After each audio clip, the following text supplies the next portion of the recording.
The Sony 28-70 is one of the most affordable, if not the most affordable, mid-range zoom lenses for full-frame Sony E-mount cameras.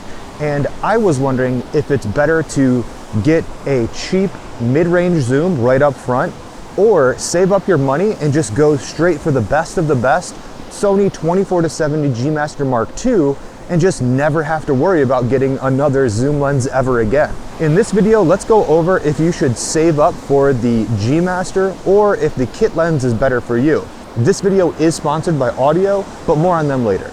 Getting into the biggest difference of these right off the bat is the price. The 28-70 retails for about $400 brand new, while the 24-70 GM2 costs $2,300 brand new.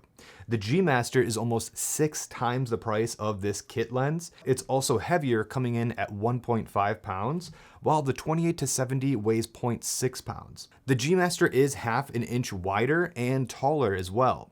That makes a huge difference when it comes to filter sizes.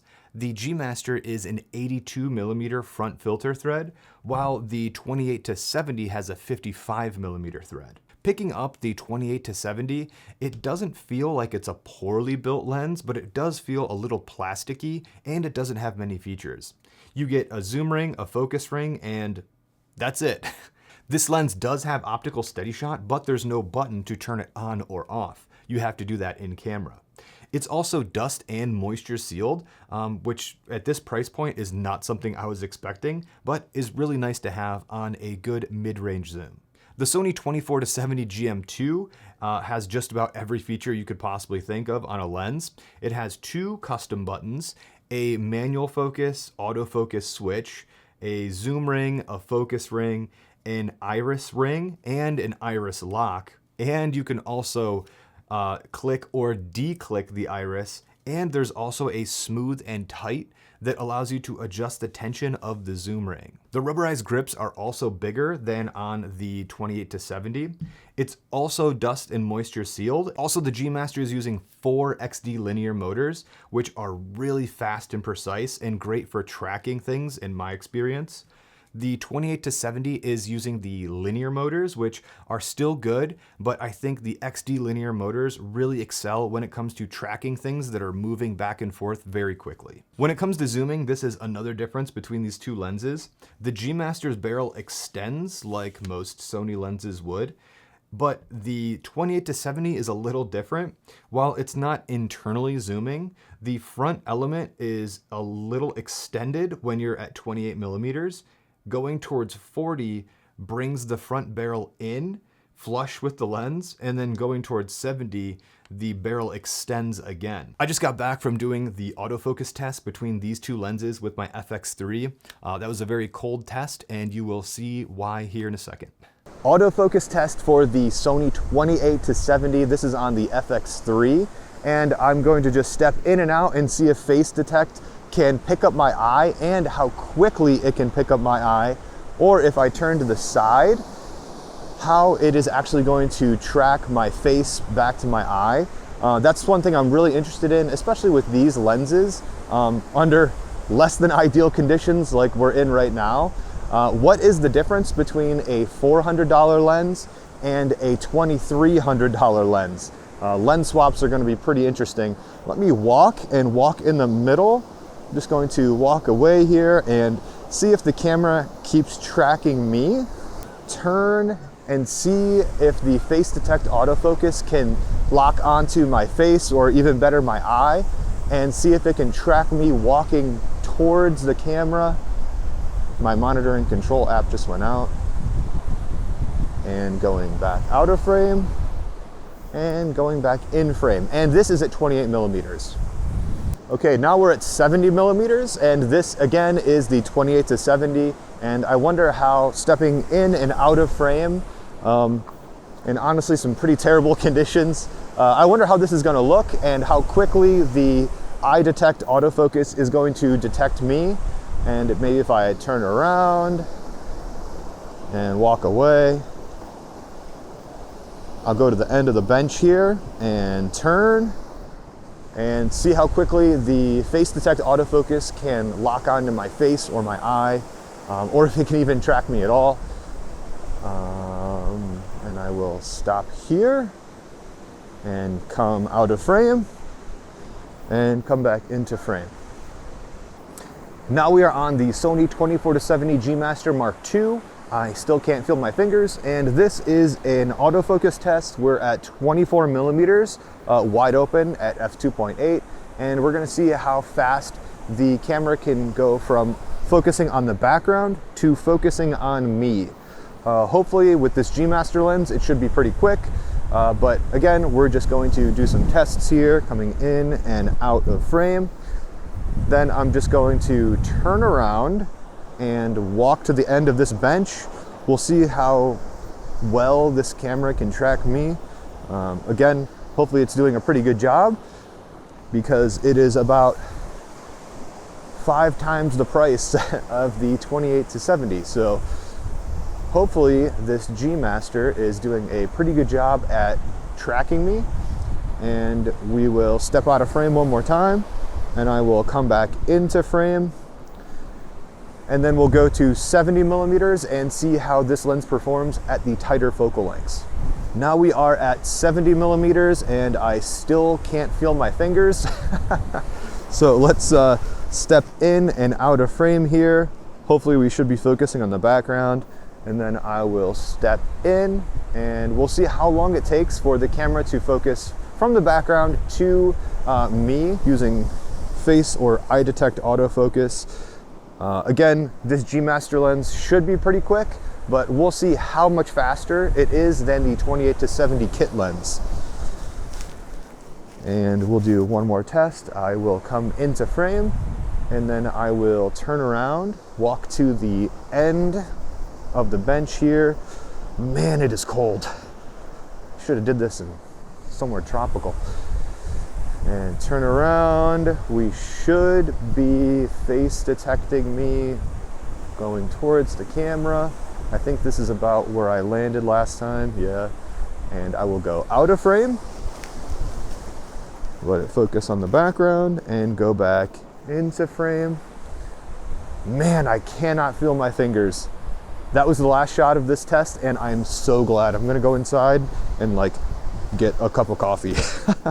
I'm very thankful to be back indoors after that extremely cold test. I think I'm getting sick because of that. But it is no surprise that the G Master's autofocus is more accurate edge to edge in the frame and in low light than the 28-70s.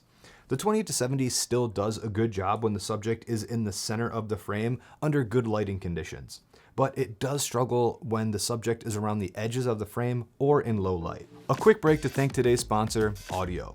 Regardless of which Sony lens would fit your workflow better, if you're making videos, you need a solid choice of music and sound effects.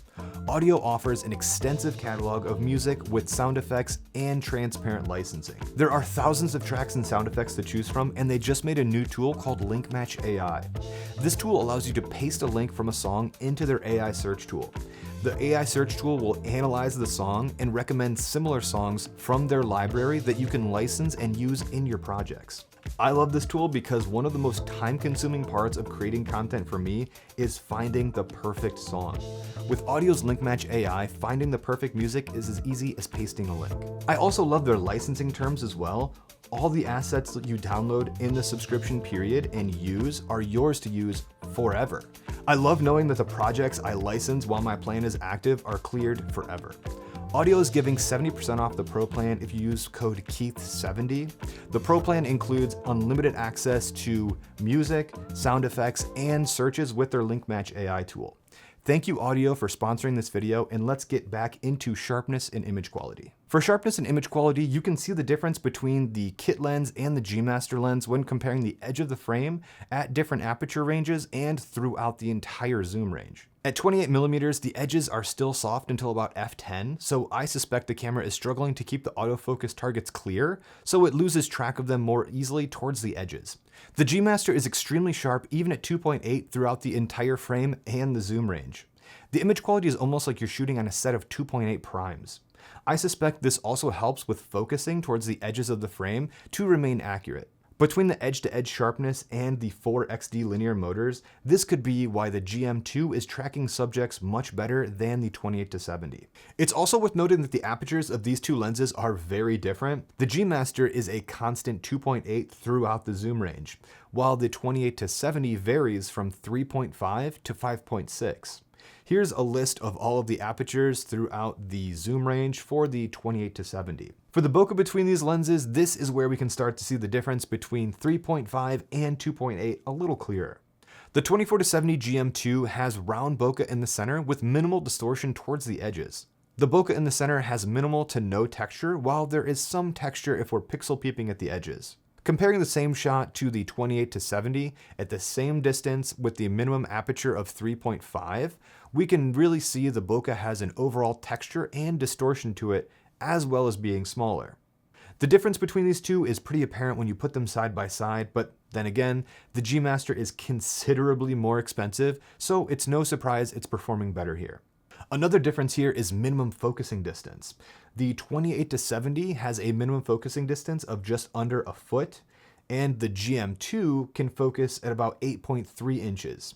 While neither of these lenses are macro lenses, by showing them off side by side like that, it really does illustrate how much closer you can focus with the G Master. When it comes to lens breathing, the 28-70 is not compatible with Sony's in-body lens breathing compensation, while the G Master is. When you're using this with the G Master, you won't notice any focus breathing.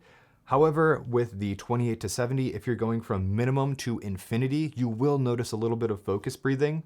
However, at this price point, I'm not sure too many users would be concerned about that.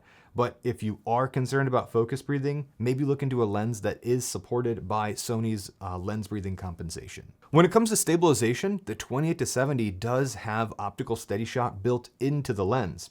In my handheld shots with these two lenses on the FX3, I wasn't really able to notice a difference in active or standard stabilization, but if you have a camera without in-body stabilization, this could be more of a factor for you.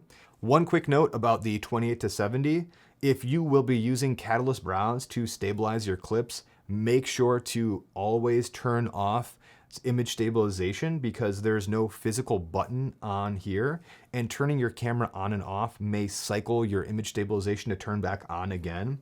And if you do that, you will not be able to stabilize your clips with Catalyst browse after the fact. So if you're going to be doing that, be very diligent about checking your menus if you're using Catalyst browse. If you're in the market for a full frame mid-range zoom lens, is it better to buy the budget option and work around the limitations, or save up the money for the GM Mark II and just never have to think about upgrading again? Well, it depends on how you'll be using these. If you're shooting for clients that need the best results, the constant f2.8 aperture, better bokeh, image quality, build quality, and autofocus, especially in low light, is going to be a huge win for you. If you're a hobbyist just looking in to get into the market, shooting some photos and getting familiar with your camera, the 28-70 is a fantastic entry point at a great price. And you may be able to find this cheaper on the used market as well. This lens is fantastic for learning, and if you are a beginner, check out my 50mm 1.8 video after this one. Just keep in mind your camera is only as good as the glass you put in front of it. If you're charging clients, it does pay to have a great mid-range zoom lens in your kit.